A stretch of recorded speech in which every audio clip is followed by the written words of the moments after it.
7 times the normal pull of gravity.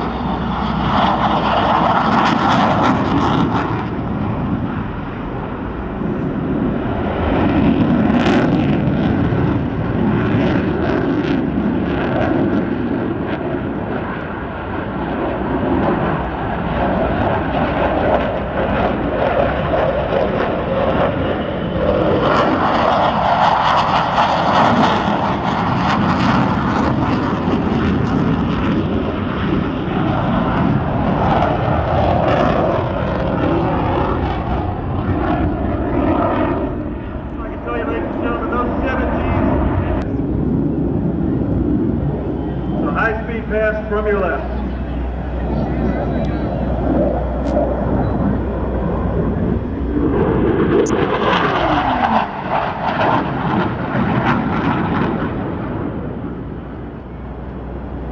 The aircraft carrier continues to be the cornerstone of the United States defense policy. Notice that his hook is down, and in the landing configuration he will be flying the approach at 130 miles an hour. But from the right is your high-speed pass into a carrier brake.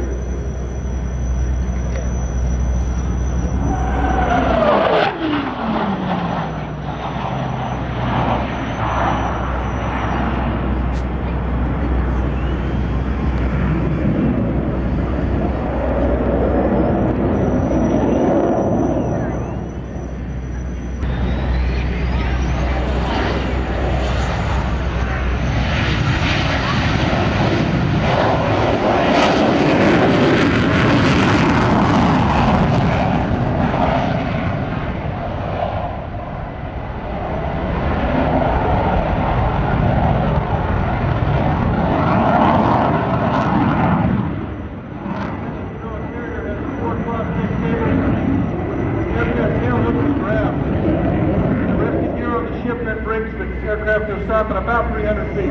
The approaches, touch and goes, and they're all streaming vapor. I'll tell you, man, that's the air show and a half. That's the one they ought to have everybody at. But anyway, you see Jethro coming in and rolling out, and once you look down to the left, there's the Shockwave has fired up and is going to be moving out. I got to tell you something. This is Kent Shockley in the Shockwave jet truck. I believe he's going to probably lock him up and give us a series of murder pops. And that's another thing that's so good for you. You had a tough night at the party last night.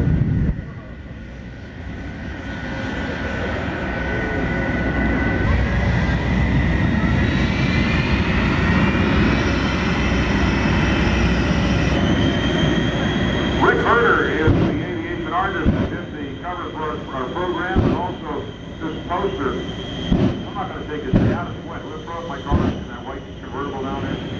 We can just put it in the back.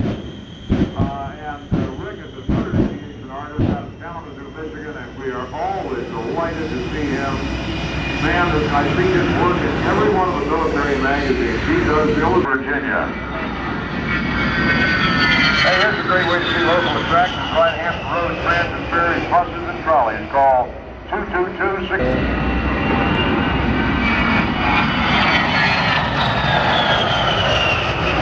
The boys from the 104th Fighter Squadron in Massachusetts. You suppose he's going to go up there and dogfight now with these guys?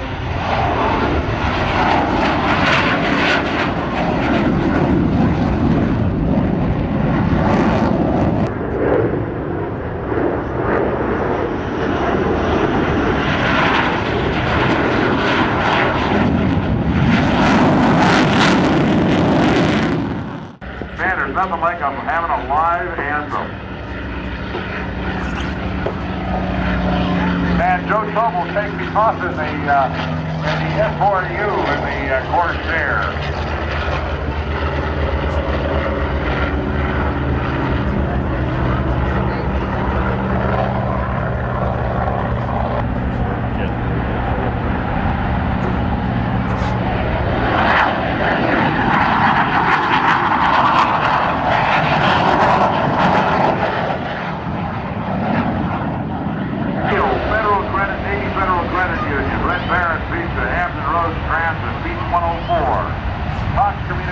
Discovery Wing Channel. Got news from Crane, USDA, and IRA. Double Tree Hotel, City Online, Pepsi, Hoffman, Pepsi, Beverage. checks out as we have a couple of more Tomcats taking off.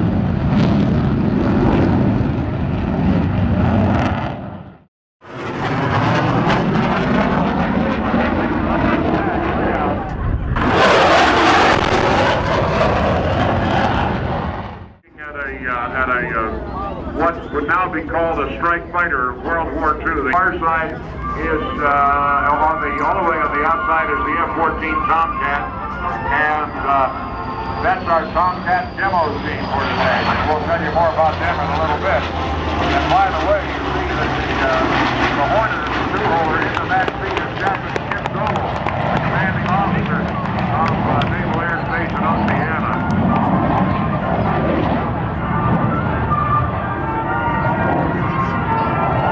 Designed as an interceptor for kamikazes, there were only 10 built. So that's some of the history behind the bent-wing bird. Once again, Joe Trumbull in the lead. On the near side, Lights and Skip, and on the far side, Crunchy and Roll.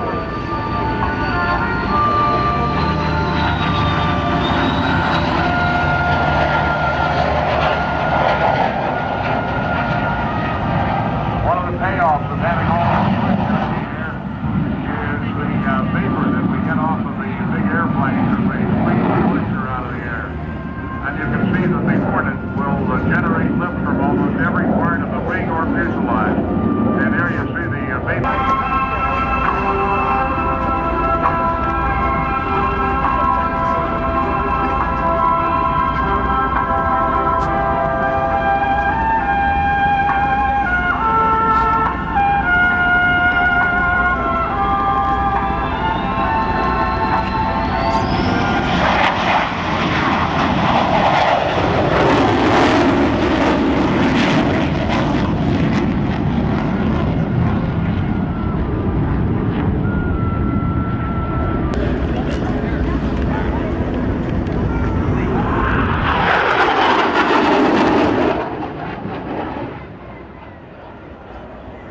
Was that the Commodore?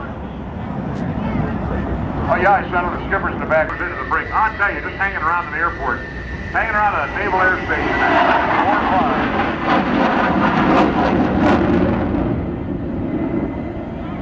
4 5. While he's doing that, remember that right back over here in the white tent with the streamers all around it, and sort of back at an angle from the big Exxon Tiger, the Spectrum puppets have been appearing since 11 this morning at noon. Norman Foote, who is a singer-songwriter and comic, is going to appear.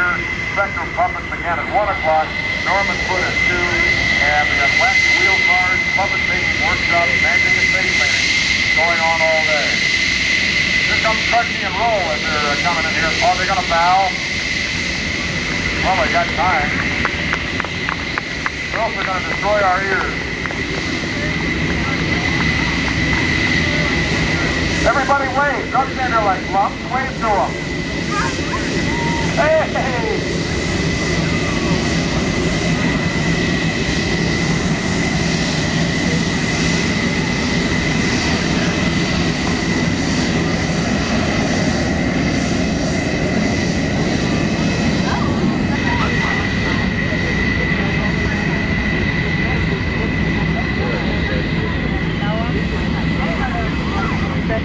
And you see the tailcoat on that, the Alpha Delta. That's the tailcoat for all of the fleet replacement squadrons. And wait a minute, what is going on here? We have I got 2 Hornets coming in here in an attack profile.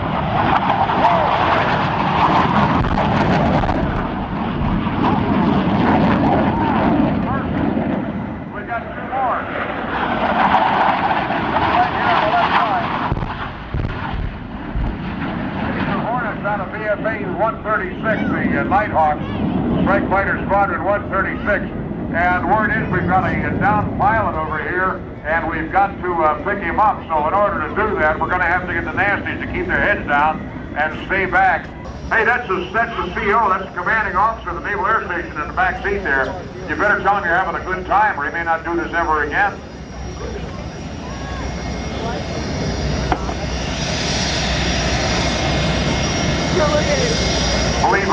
Believe our Hornets are going to. It looks like the Hornets are lining up to come back in here again. They're still attacking this target down here, pulling the target right around the down pilot.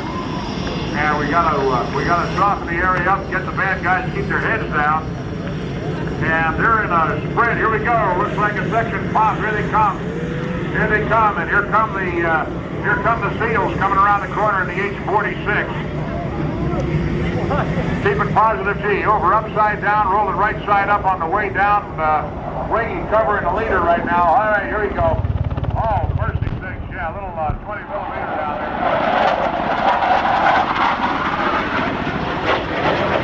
Here's the bad guy. Meanwhile,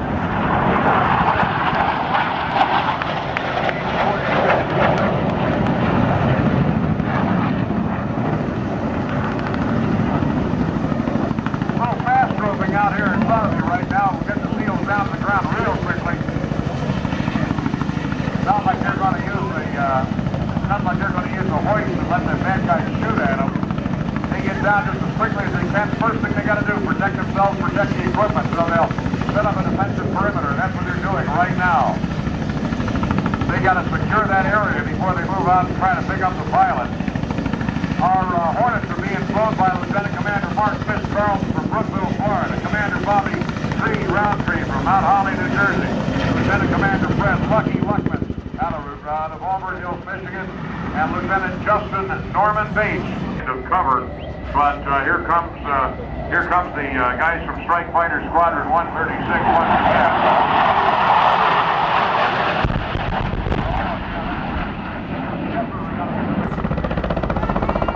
They'll never find him in that.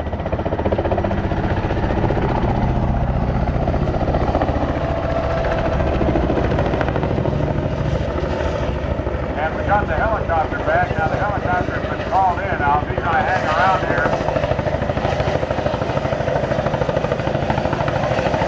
Okay, they got contact with the pilot. And here's the pilot. He says, hey, I spent enough time down here. Get me out of here. Okay, they're going to come out. First, they're going to make sure he's not a bad guy dressed up like one of our guys. All right, get him into the center. They got to protect him. And they're going to pull back. They're heading back for that helicopter right now. Hornets up flying top cover. Look at so far it's pretty quiet. We're scaring them off. Border demolition teams in World War II. The SEALs of the 21st century. These elite frogmen have been and will continue to be our nation's fiercest warriors. Got to pull the line out here now. Here they come, the Nighthawks coming by in that parade formation. And they're getting the word to the front guy.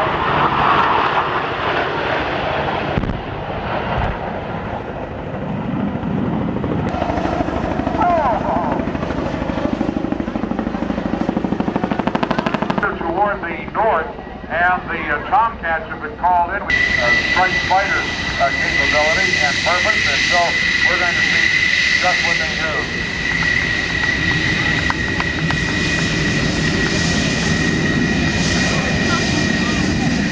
These F-14B Tomcats, ones with the General Electric engines, are capable of high-speed, long-range, large payload, and it gives them a very effective offensive punch. Here's Ripper 1 and 2 in a level laydown.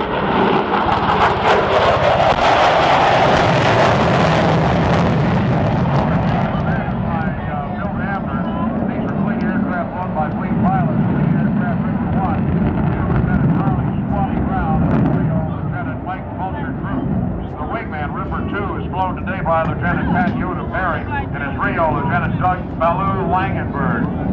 Since the early 90s, the role of the Tomcat's been developing steadily. Today, we've risen to new heights of performance in this regime with the introduction of the Lantern laser targeting system.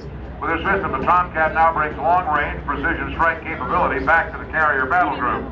The Rippers are going to be inbound momentarily here, below enemy air defenses at 200 feet and traveling at nearly 600 miles an hour. For an opposing level laydown and low pop deliveries, this type of attack adds to enemy confusion by attacking from separate axes and catching them completely off guard. The maneuver presents a difficult target for enemy gunners as well, while still allowing the crews time to visually locate the target. And now, if you will look, mercy sakes, okay, we're looking low from the left and right. As, you know, if you imagine this area is completely covered with, let's say oil rigs, this is the F-14 surprise attack.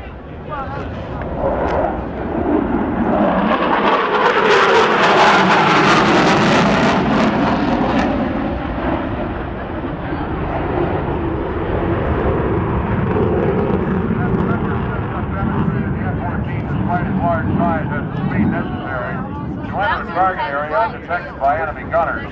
The two F-14s are going to be joining up here momentarily, and they're going to demonstrate the capability that a section affords battlefield commander. Imagine, if you will, that you're a group of Marines on the ground under heavy enemy fire. You need air support double time. So you call in the F-14s, and a section reports they're inbound to execute a section attack on separate targets out here in front of you. Due to terrain constraints, the Rippers are operating together in a single-axis attack.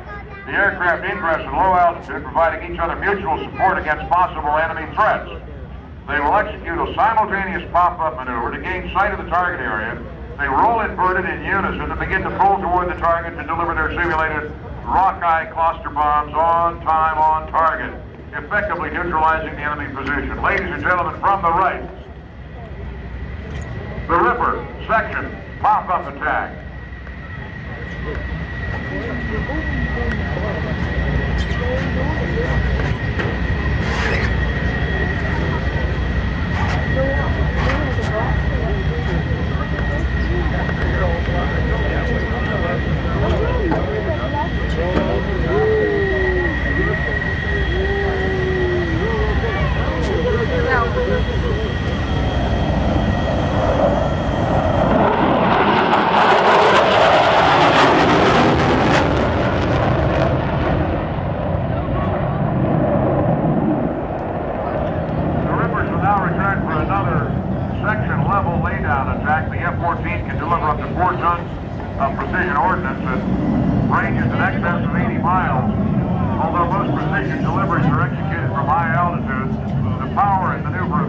Tomcat allowed the crew to enjoy the relative safety of the very low altitude environment as well.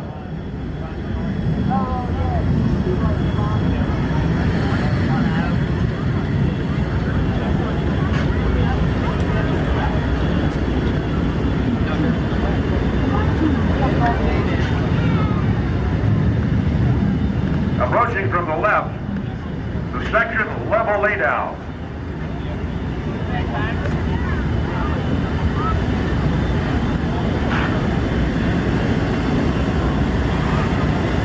And give a big wave to all the guys from the Nighthawks, the Strike Fighter Squadron 136, as they're coming back. That's Fisk, Tree, Lucky, and Master flying the airplane today.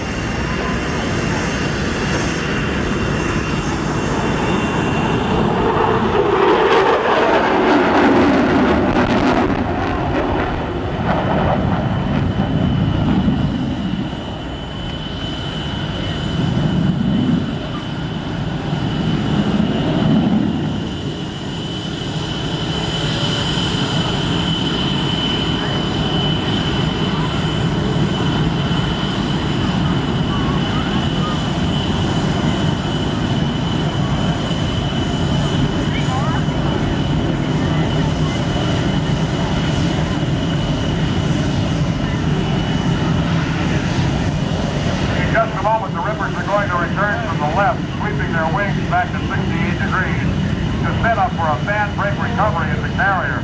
The fan brake is a means for expeditiously getting both aircraft on deck in a minimum amount of time. The Tomcats gain separation in the brake by varying their G-load as it turns.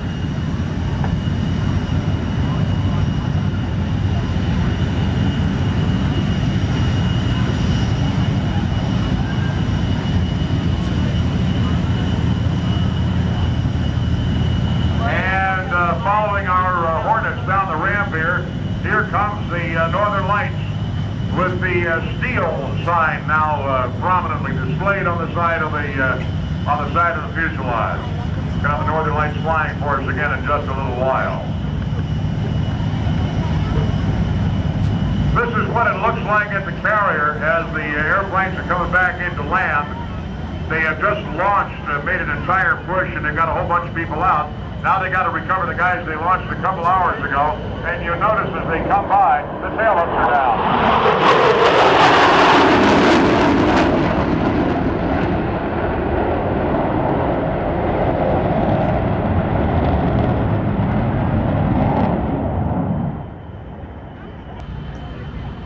As they've gone through their landing check, slowed to 150 miles an hour. Part of the landing check on a field landing is hooked up, so they have completed the checklist and they'll be touching down in just a moment.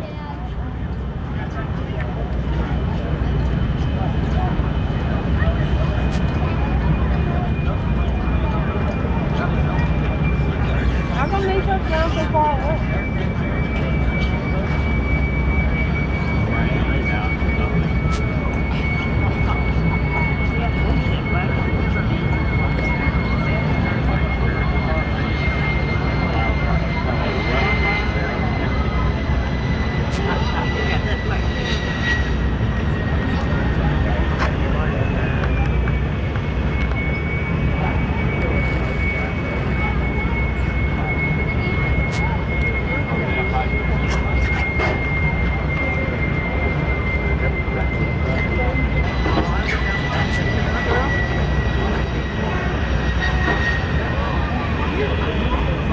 Working up here today is the air boss. That's Commander Dirk Gumbo A-Bear. That's the guy with the headshot on over here who is very harried. And why don't you just sort of talk to people while you're climbing up?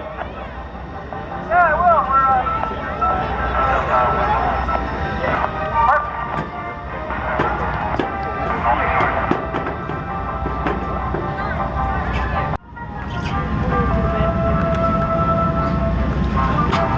Dan's having a little problem with the radio. It's cutting out on him, so I'm going to just sort of listen on the radio here. And we're going to leave the radio open so you can hear the conversations between Dan and his tow vehicle down here. You can see that they have to keep taking him back and forth on the taxiway until he can get some altitude. I'm going to make another turn. We'll do one more run with you. I'll let the line out again. I got you on tow. Okay, and you can see it. He's controlling the release of the line down here from the truck, going up down the taxiway. And just wings, Discovery wings right back here. They're right square behind us, as a matter of fact, after they have completed their act. This, let's see, it's not quite afternoon. This is the first full day of autumn, by the way, if you didn't realize that. The Tomcats continue to taxi back in, and Danny Buchanan's saying hang glider is being now towed back to the hangar and back into the Vic.